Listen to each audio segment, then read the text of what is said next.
Pendant longtemps, le commerce a avancé avec des repères relativement stables. La croissance absorbait les tensions, les arbitrages pouvaient être différés, les promesses élargies semblaient soutenables.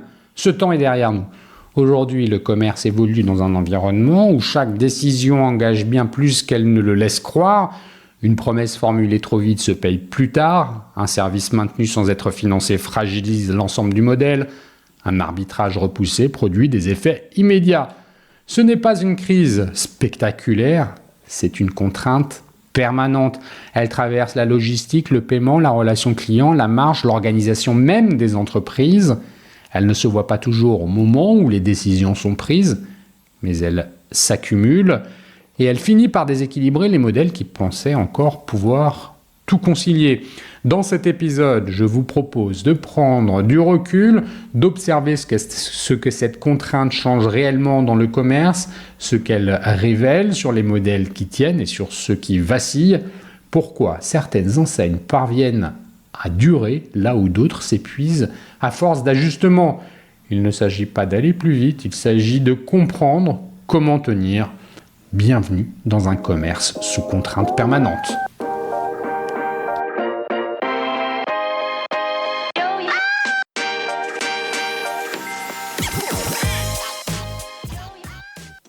Bonjour et bienvenue sur les Digital Doers. Depuis 2019, je prends le temps de rencontrer celles et ceux qui façonnent et transforment le commerce en France, des dirigeants de marques, d'enseignes, de plateformes, de DNVB ou de solutions qui vivent de l'intérieur les grandes mutations du commerce. Ici, pas d'interview formatée, j'aime les conversations longues, franches et analytiques, celles qui permettent de prendre de la hauteur, de comprendre les choix stratégiques, les contraintes, les arbitrages et les convictions, que ce soit en mode one-to-one ou dans des formats thématiques. Nous parlons de distribution, de marché, de proposition de valeur, d'évolution des comportements d'achat, mais aussi de technologie et de solutions. Chaque semaine, je vous propose un nouvel épisode. Pour en être notifié, vous pouvez vous abonner à la plateforme d'écoute de votre choix. Enfin, pour suivre l'actualité du podcast et de notre écosystème, vous pouvez également me retrouver sur LinkedIn, Instagram, TikTok, Facebook, ainsi que sur mon groupe WhatsApp et bien évidemment sur lesdigitaldoers.com. Tous les liens sont en description de cet épisode. Bonne écoute, toujours sans coupure. Depuis plusieurs années, le commerce évolue dans un environnement qui ne se stabilise plus. Les crises se sont succédées sans que s'installe durablement un nouveau point d'équilibre. Elles ont laissé place à un régime plus contraint, dans lequel les arbitrages sont devenus plus fréquents, plus coûteux et plus difficiles à différer. Longtemps, le secteur a reposé sur une lecture relativement lisible de son fonctionnement. Les étapes du parcours client s'organisaient de manière séquentielle, les organisations se structuraient par fonction, la croissance permettait d'absorber une large part des tensions, les fragilités existaient déjà, mais elles restaient souvent dissimulées par l'augmentation des volumes et par une fluidité apparente des usages. Cette grille de lecture ne tient plus face à la réalité actuelle du commerce. Les entreprises ne font plus face à des chocs ponctuels, mais à une accumulation de contraintes qui s'exercent simultanément sur les coûts, les promesses, les organisations et les décisions. La logistique, le paiement, le service client ou encore la conformité, longtemps relégués au rang de fonction d'exécution, occupent désormais une place structurante. Ils conditionnent à la fois la capacité à vendre, à tenir les engagements pris et à inscrire l'activité dans la durée. Dans ce contexte, la performance ne se joue plus uniquement sur ce qui est vendu. Elle se mesure aussi à ce qui est effectivement tenu. La marge n'est plus un indicateur lointain, analysé a posteriori, mais un signal immédiat de solidité ou de fragilité. La promesse client cesse d'être un levier essentiellement marketing pour devenir un engagement opérationnel qui traverse l'ensemble de l'organisation. Les décisions les plus structurantes ne sont pas toujours visibles du client, mais leurs effets s'inscrivent durablement dans la trajectoire des enseignes. Ce basculement impose une autre manière de lire le commerce. Non plus comme une succession d'optimisations indépendantes, mais comme un système dense et interdépendant dans lequel chaque arbitrage engage l'ensemble du modèle. La contrainte n'apparaît plus comme une parenthèse liée à la conjoncture, elle s'impose comme une donnée structurelle de l'activité. C'est cette transformation que cet épisode propose d'explorer. En s'appuyant sur les usages, les équilibres économiques et les décisions opérationnelles, il s'agit de comprendre comment le commerce est entré dans un régime de contraintes permanentes, ce que cela change dans la manière de promettre, de piloter et de décider, et pourquoi les modèles qui semblaient les plus confortables apparaissent aujourd'hui parmi les plus exposés. La fin du commerce linéaire. Pendant longtemps, le commerce s'est organisé selon une logique lisible, presque confortable. L'acquisition ouvrait le parcours, la conversion en formait le cœur, le paiement en marquait l'aboutissement. La logistique et le service client intervenaient ensuite, relégués à des fonctions d'exécution. Cette lecture séquentielle a façonné les organisations, les outils, les reporting et les comités de pilotage. Elle a installé une culture du résultat par silo, dans laquelle chaque direction optimisait ses indicateurs sans toujours mesurer les effets produits sur l'ensemble. Or, cette représentation se heurte désormais aux usages réels. Selon une étude menée par Manhattan Associates avec OpinionWay, plus de 90% des consommateurs français, alternant entre canaux physiques et digitaux, déclarent rester insatisfaits de leur expérience omnicanale. En magasin, les ruptures de stock et l'attente en caisse figurent parmi les principaux motifs de frustration. En ligne, les difficultés se concentrent davantage sur la clarté de l'information produit, la fiabilité des délais, la gestion des retours et l'accessibilité du service client. Ces données dessinent un même paysage, celui d'un commerce où les points de contact ne fonctionnent plus comme des étapes autonomes. Le client circule d'un canal à l'autre avec fluidité. En revanche, la moindre discontinuité devient immédiatement perceptible, puis pénalisante. La gestion du stock en fournit une illustration particulièrement concrète. Elle engage désormais la crédibilité de la promesse formulée. Un produit affiché comme disponible conditionne un retrait en magasin, un échange ou un retour, parfois plusieurs jours après l'achat. Lorsqu'il fait défaut, ce n'est pas seulement une vente qui échappe, ce sont des attentes explicites qui restent sans réponse et des équipes en magasin contraintes d'absorber la situation. Cette réalité s'observe chaque jour sur le terrain. De nombreuses enseignes ont investi dans le click and collect sans disposer d'une visibilité suffisamment fiable sur leur stock de magasins. D'autres ont découvert à l'usage que l'omnicanal expose les vendeurs à des arbitrages permanents entre clients venus acheter, clients venus retirer et clients venus retourner. Le stock devient alors un point de friction relationnel autant qu'un sujet logistique. La même logique traverse le service client. Une réponse tardive, un formulaire sans suivi, une procédure mal comprise influence directement la décision d'achat. Le service client n'intervient plus seulement après coup, il pèse en amont dans la perception du risque et dans la confiance accordée à la marque. Cette imbrication apparaît avec une acuité particulière à travers la question des retours. Le rapport European e-commerce 2024 souligne qu'en Espagne, près de 40% des acheteurs en ligne retournent des produits, principalement dans l'habillement et les accessoires. Derrière ce chiffre se dessine une réalité bien connue des retailers. Le retour mobilise simultanément la logistique, la finance, le magasin, le service client et parfois même le marketing. Les réponses apportées traduisent cette contrainte. Retour en magasin pour contenir les coûts, recours accru au point relais, limitation des services express, facturation de certains services.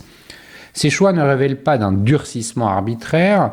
Ils répondent à une équation économique devenue centrale dans laquelle le retour concentre une part croissante des coûts invisibles tout en demeurant un marqueur fort de confiance pour le client. Le paiement révèle une contrainte du même ordre. Selon les analystes du Bayard Institute, près de 70% des paniers en ligne sont abandonnés avant validation. Ce chiffre rappelle une évidence souvent sous-estimée. Un obstacle au moment du règlement suffit à neutraliser l'ensemble des investissements engagés en amont. Le paiement agit ainsi comme un point de vérité où la cohérence du parcours se vérifie ou se fissure. Les incidents majeurs rendent cette interdépendance impossible à ignorer. Lorsqu'une cyberattaque frappe un acteur du retail, ce ne sont pas seulement les systèmes qui tombent, les commandes se bloquent, les flux se désorganisent, les rayons se vident et la confiance s'érode. L'incident opérationnel se transforme rapidement en crise commerciale, puis en crise de réputation. Ces événements jouent un rôle de révélateur. Ils montrent que le commerce repose désormais sur une architecture dense et fortement interconnectée, une fragilité localisée produit des effets globaux, une décision prise sur un point précis engage souvent, sans l'avoir anticipé, l'ensemble de la chaîne, et dans ce contexte, les modes de pilotage doivent évoluer. Les enseignes ne peuvent plus additionner des outils ni juxtaposer des expertises. Elles doivent composer avec un système contraint où chaque arbitrage implique des renoncements, des compensations et des choix assumés. Le commerce ne s'est pas complexifié par goût de la sophistication, il s'est densifié, les liens entre les composantes se sont resserrés, rendus visibles, parfois éprouvants, et c'est dans cet enchevêtrement que s'installe la contrainte permanente, non comme une parenthèse, mais comme une condition durable de l'activité. La marge attaquée de toutes parts. Pendant longtemps, la marge s'est lue comme un verdict. Elle se commentait en comité de direction, se comparait d'un exercice à l'autre et orientait aussi bien les décisions d'investissement que les priorités opérationnelles. Elle constituait un repère relativement stable dans un environnement où la croissance des volumes et l'optimisation des coûts suffisaient encore à préserver les équilibres. Ce repère s'est progressivement fragilisé. Aujourd'hui, la marge ne se dégrade pas sous l'effet d'un choc unique, elle s'érode au fil d'arbitrages successifs qui paraissent raisonnables lorsqu'on les observe isolément, mais dont l'accumulation finit par déplacer l'économie du commerce. Une promotion supplémentaire pour soutenir le trafic, une option de livraison rapide pour sécuriser la décision d'achat, un retour accepté sans discussion afin d'éviter l'escalade d'un litige, un geste commercial pour clore une réclamation. Pris séparément, chacun de ces choix répond à une logique immédiate, mais ensemble, ils déplacent progressivement le point d'équilibre. Les données disponibles confirment cette érosion diffuse. La FEVAD observe que malgré la progression continue du chiffre d'affaires du e-commerce en France, la rentabilité des acteurs reste sous forte pression, en particulier dans le commerce spécialisé. Plusieurs analyses de cabinets comme McKinsey ou le BCG convergent sur un constat similaire, l'augmentation des coûts opérationnels, logistiques et commerciaux absorbe une part croissante de la valeur créée. La croissance à elle seule ne garantit plus la marge. La performance se joue désormais moins sur ce qui est vendu que sur ce qui s'échappe. Cette situation installe les enseignes dans une zone d'inconfort durable. La marge ne dépend plus d'un levier principal clairement identifiable. Elle se négocie au quotidien, souvent dans l'urgence et parfois sans vision consolidée. Elle se fragmente entre des décisions prises par des équipes différentes, chacune répondant à ses propres contraintes, sans que l'impact global soit immédiatement lisible. Le retour constitue l'un des premiers foyers de coûts. Dans certains secteurs, notamment la mode, l'addition devient rapidement significative. Au transport aller et retour s'ajoute le reconditionnement des produits, l'immobilisation des stocks, le traitement administratif et le temps opérationnel mobilisé en entrepôt comme en magasin. L'ensemble forme une succession de manipulations qui pèsent directement sur le résultat. Les enseignes en font l'expérience au quotidien. À mesure que les volumes augmentent, le coût unitaire progresse et l'organisation se met sous pression. Les magasins se transforment en zone de tri improvisée, les équipes absorbent des flux qu'elles n'avaient ni anticipés ni dimensionnés. La marge se trouve alors grignotée par des opérations invisibles pour le client mais parfaitement tangibles sur le terrain. Le paiement en révèle une autre fragilité économique, les frais de transaction, les commissions, la généralisation du paiement fractionné, ainsi que les coûts liés à la fraude et aux impayés pèsent lourdement dans l'équation. La FEVAD rappelle que près de 7 paniers sur 10 ne vont pas au bout du processus d'achat en ligne, soulignant à quel point la moindre friction au moment du règlement peut neutraliser les efforts consentis en amont. Des acteurs du paiement comme Stripe ou Adyen se rappellent régulièrement dans leurs publications. L'enjeu ne se limite plus à fluidifier le checkout, il consiste à trouver un équilibre entre taux d'acceptation, maîtrise du risque et soutenabilité économique. Et là encore, la marge se joue dans des réglages fins, rarement visibles, mais décisifs. La promotion participe également à cette fragilisation. Longtemps considérée comme un moteur de croissance, elle révèle aujourd'hui sa nature ambivalente lorsqu'elle est mal ciblée, elle cannibalise la valeur, lorsqu'elle devient trop fréquente, elle installe une attente artificielle, lorsqu'elle compense des faiblesses structurelles, elle retarde les ajustements nécessaires sans les résoudre. Sur le terrain, ce mécanisme est désormais bien identifié. Les opérations promotionnelles soutiennent le chiffre d'affaires à court terme, tout en laissant derrière elles une marge comprimée et des clients conditionnés à l'attente de l'offre. La promotion perd alors son statut de levier stratégique pour s'apparenter à un outil de respiration ponctuelle, parfois indispensable, rarement créateur de valeur durable. À cette dynamique s'ajoute la montée des coûts logistiques, l'augmentation des tarifs de transport, la complexité du dernier kilomètre, la gestion de l'international et des retours transfrontaliers alourdissent durablement les structures de coûts. Plusieurs études opérationnelles estiment que la logistique peut représenter jusqu'à 15% du chiffre d'affaires dans certains modèles e-commerce hors retour.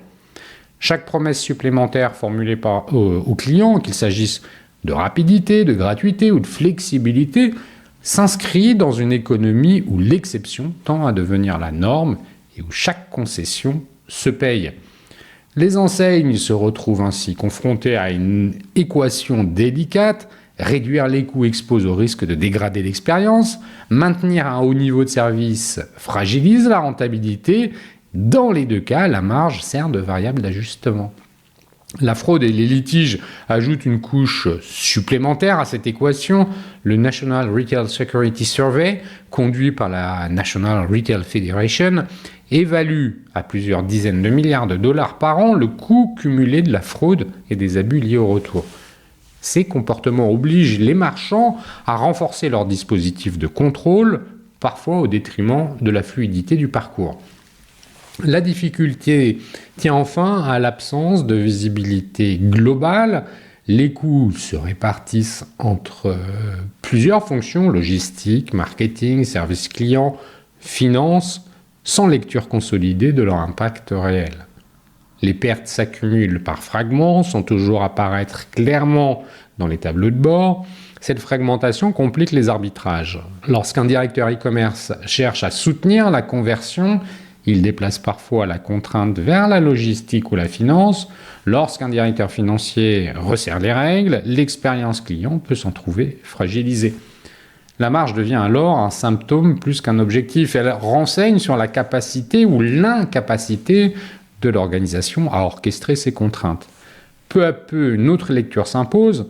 La recherche de performances isolées cède la place à des arbitrages plus sobres, parfois moins spectaculaires, mais mieux alignés avec la réalité économique et opérationnelle. Ces choix n'améliorent pas toujours les résultats à court terme, ils visent à restaurer une cohérence dans la durée. Et dans ce contexte, la marge retrouve une fonction centrale. Au-delà du résultat comptable, elle renseigne sur la solidité du modèle et sur la capacité d'un commerce à tenir ses promesses sans se fragiliser. Elle éclaire en creux la qualité des arbitrages opérés entre expérience client, structure de coûts et exposition au risque. Le commerce actuel n'évolue plus dans une économie de la croissance facile. Il avance dans une économie de la contrainte où chaque point de marge se négocie au prix d'un équilibre instable. Comprendre cette réalité constitue une condition préalable pour aborder la suite, celle de la promesse client et des choix qu'elle impose. Cette promesse client est justement sous contrainte permanente. Au début des années 2010, la promesse client s'est installée comme un socle implicite du commerce en ligne.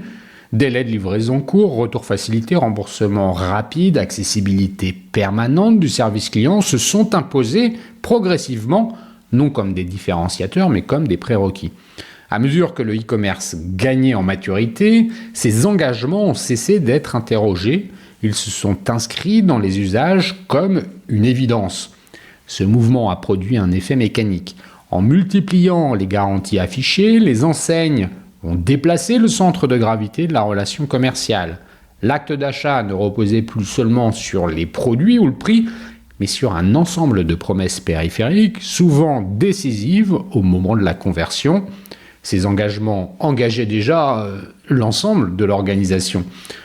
Les autorités de contrôle ont été parmi les premières à documenter cette bascule.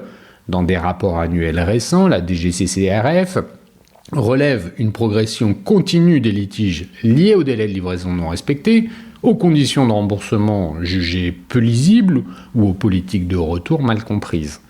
Ces contentieux ne portent pas sur des défauts de produits, ils concernent des engagements affichés puis contestés au moment de leur exécution.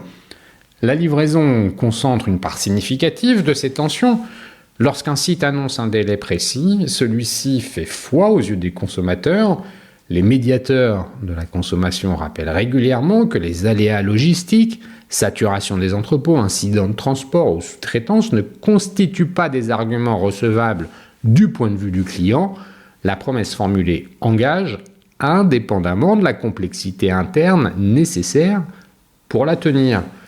Les plateformes d'avis en ligne offrent une lecture très concrète de cette réalité. Les analyses publiées sur Trustpilot ou encore Avis vérifié montrent que les motifs d'insatisfaction les plus fréquents cités concernent les écarts entre ce qui a été annoncé et ce qui a été vécu. Retard de livraison, remboursement perçu comme trop long, service client difficile à joindre, le produit apparaît souvent en arrière-plan. Ce qui est sanctionné, c'est la parole. Les retours cristallisent un ressentiment comparable lorsqu'une marque met en avant une politique de retour simple et rapide. Cette promesse pèse lourd dans la décision d'achat, en particulier dans les secteurs où l'essayage est déterminant. Toute modification ultérieure, conditions ajoutées, délais prolongés ou frais inattendus est interprétée comme une rupture. Les dispositifs de médiation observent une augmentation des saisines liées à ces situations, précisément parce que le client estime que l'engagement initial n'a pas été respecté. Le service client se trouve exposé à la même logique. Les mentions de disponibilité permanente et de réponse rapide, omniprésentes sur les sites marchands, créent une attente forte. Or, les données issues des médiations de la consommation montrent que l'absence de réponse, les délais excessifs ou les réponses standardisées figurent parmi les premiers motifs de réclamation. Le client n'évalue pas la charge opérationnelle, il mesure l'écart entre la promesse affichée et l'expérience vécue. Ce qui tend ces situations particulièrement sensibles tient à leur caractère transversal. Le client ne segmente pas son jugement. Une promesse formulée sur un site engage le magasin. Un engagement pris par le service client rejaillit sur la perception du paiement ou du remboursement. Dans les litiges analysés par les autorités publiques, cette confusion des responsabilités revient de manière récurrente. Pour le consommateur, la marque constitue un tout. Et l'omnicanal renforce cette exigence de cohérence. En passant sans rupture du digital au physique, le client attend que la parole commerciale reste identique. Les rapports de contrôle soulignent d'ailleurs que les divergences entre les conditions affichées en ligne et celles appliquées en magasin figurent parmi les sources récurrentes de contentieux. La promesse ne circule plus dans un canal, elle traverse l'organisation. Face à cette exposition accrue, les enseignes ont commencé à revoir la portée de leurs engagements. Les prises de parole publiques de plusieurs dirigeants du retail traduisent une inflexion nette. Il est désormais question de clarification, de conditions explicites, parfois de restrictions assumées. Ces ajustements suscitent des réactions à court terme, mais ils répondent à une contrainte simple. Une promesse non tenue coûte plus cher, en réputation comme en contentieux, qu'un engagement plus limité, mais respecté. Les travaux parlementaires consacrés à la protection du consommateur insistent sur ce point. La confiance ne repose pas sur l'abondance des garanties, mais sur leur sincérité et leur lisibilité. Une promesse claire, même exigeante, protège davantage la relation qu'un engagement flou impossible à tenir dans la durée. Les acteurs les plus solides semblent avoir intégré cette logique. Ils attribuent désormais leur attractivité commerciale et capacité réelle d'exécution. La promesse devient un choix structurant qui engage les outils, les équipes, les partenaires et, in fine, la crédibilité de la marque. Elle se vérifie dans la répétition d'une exécution fiable, non dans l'exception. Dans ce contexte, la promesse client cesse d'être un levier de différenciation facile. Elle agit comme un révélateur, elle met à nu l'alignement ou non entre la parole, les moyens et les pratiques. Elle oblige à renoncer à certaines facilités discursives pour préserver une relation durable. Le commerce contemporain se trouve ainsi confronté à une responsabilité accrue. Il ne s'agit plus de promettre davantage, mais de promettre de façon soutenable. Dans un environnement sous contrainte permanente, la promesse tenue devient un acte structurant, presque institutionnel, qui conditionne la confiance accordée à l'ensemble du modèle. Décider là où l'erreur ne se voit pas tout de suite dans le commerce actuel. Certaines décisions ne s'affichent pas. Elles se prennent en amont dans des zones longtemps considérées comme techniques, paiement, logistique, conformité. Des domaines rarement mis en avant dans les discours de marque, mais devenus centraux dans la capacité d'une entreprise à tenir dans la durée. Le paiement, on l'a déjà dit, illustre cette transformation de manière particulièrement nette. Longtemps réduit à une étape de validation, il constitue désormais un point de bascule. Selon la Banque de France, la fraude sur les paiements par carte demeure structurellement élevée en France, mais tandis que les volumes de contestation post-paiement continuent de progresser. Chaque transaction acceptée engage donc bien davantage que le chiffre d'affaires immédiat. Elle ouvre aussi un risque différé de litige, le chargeback et de coûts administratifs. La généralisation de l'authentification forte sous l'impulsion de la DSP2 et du cadre défini par l'autorité bancaire européenne a rendu ces arbitrages plus visibles. Les établissements financiers reconnaissent eux-mêmes que le renforcement des contrôles améliore la sécurité tout en dégradant mécaniquement la conversion sur certains parcours. Accepter plus largement, c'est vendre davantage à court terme. Restreindre, c'est se protéger au prix d'abandon immédiat. Ce réglage traduit toujours une hiérarchie assumée entre fluidité commerciale et maîtrise du risque. La logistique relève d'arbitrages tout aussi déterminants. Le choix d'un prestataire, d'un modèle de livraison ou d'un niveau de service engage durablement la capacité à tenir des délais annoncés.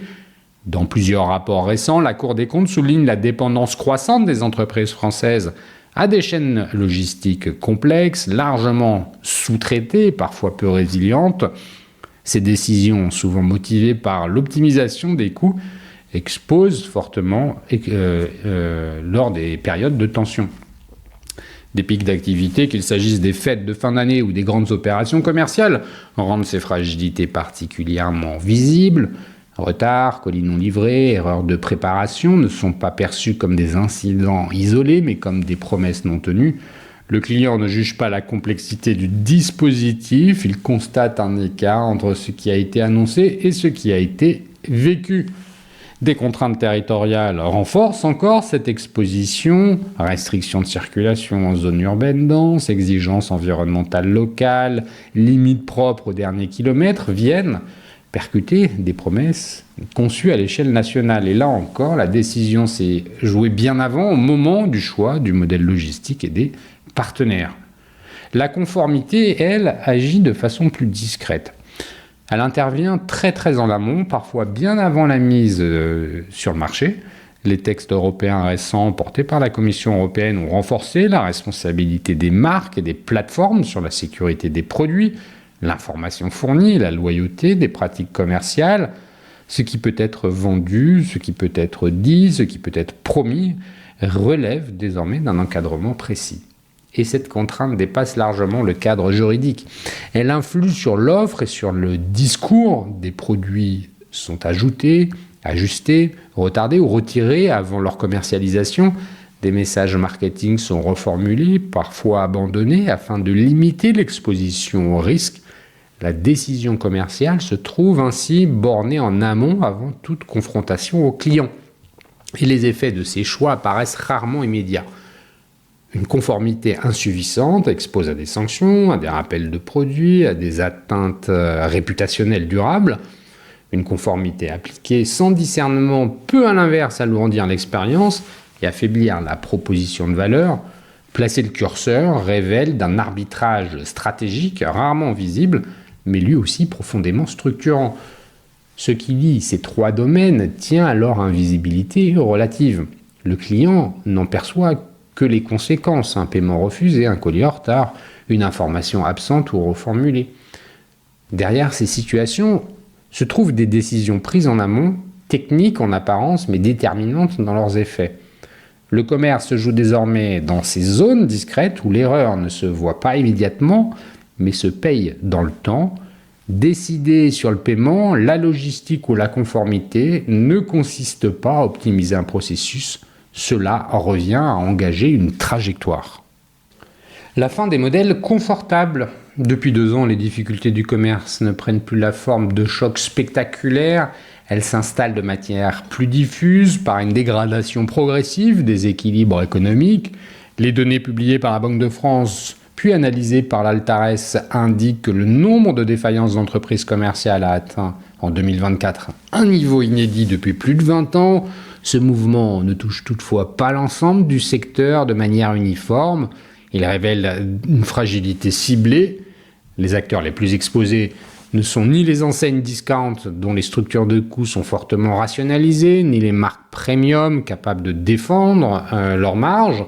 La pression s'exerce principalement sur les enseignes positionnées au milieu du marché, celles qui combinaient une offre large, des services étendus et des prix contenus sont disposées des leviers financiers ou opérationnels nécessaires pour absorber durablement les contraintes accumulées. Dans le commerce spécialisé, cette fragilité s'est traduite par une série de procédures judiciaires très visibles. La liquidation de Gosport, les difficultés rencontrées par la Halle ou la disparition de Jennifer ont marqué le paysage, non par leur soudaineté, mais par ce qu'elles révèlent.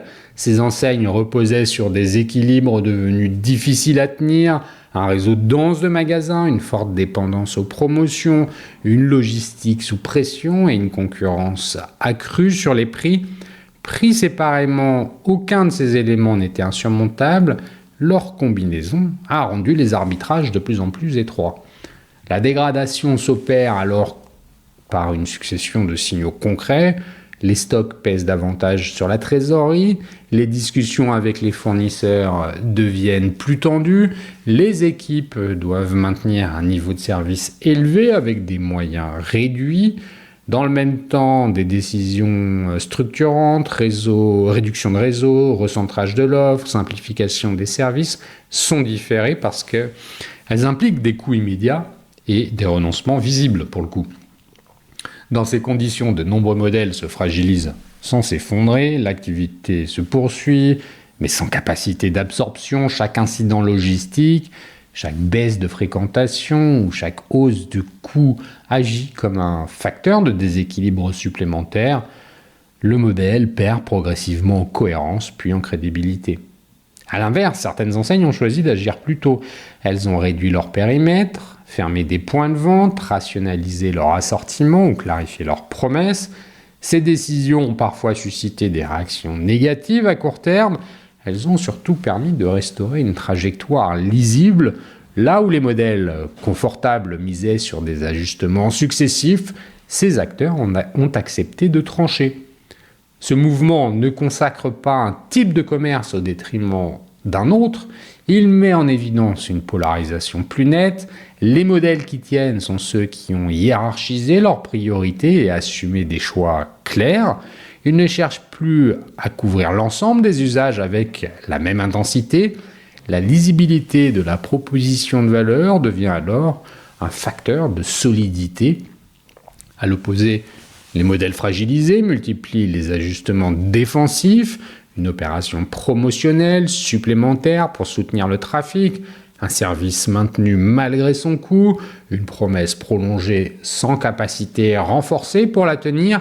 En apparence, ces décisions traduisent une réaction. En pratique, elles retardent les arbitrages nécessaires et alourdissent la contrainte suivante. Ce qui disparaît progressivement, ce ne sont pas les enseignes accessibles ou populaires, ce sont les modèles ambigus fondés sur l'idée qu'il était possible de concilier simultanément largeur d'offres, générosité de services, prix contenu et complexité opérationnelle maîtrisée. Le commerce sous contrainte permanente rend cette équation de plus en plus instable. La fin des modèles confortables marque ainsi une recomposition du paysage. Le secteur se réorganise autour d'acteurs capables d'assumer des choix clairs, parfois restrictifs, mais cohérents. À défaut, ceux qui cherchent à préserver l'ensemble des équilibres hérités s'exposent à une érosion lente, souvent silencieuse, mais difficile à enrayer. Cette évolution prépare la dernière étape du raisonnement. Ce qui distingue désormais les modèles qui tiennent de ceux qui vacillent ne révèle plus d'un avantage ponctuel ou d'une innovation isolée. Il tient à une capacité plus fondamentale, durer, absorber les contraintes et rester lisible lorsque les tensions s'accumulent. Ce que la contrainte permanente change dans le pilotage. Depuis plusieurs années, de nombreux observateurs soulignent le décalage croissant entre la réalité du commerce et la manière dont il est piloté.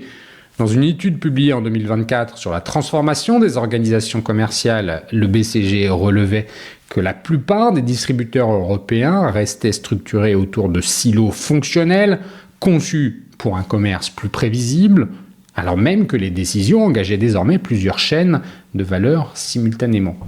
Ce constat se vérifie sur le terrain. Dans de nombreuses enseignes, le marketing continue de piloter l'acquisition et la pression promotionnelle, la direction commerciale, les objectifs de chiffre d'affaires, la logistique, l'exécution, le service client, la résolution des incidents.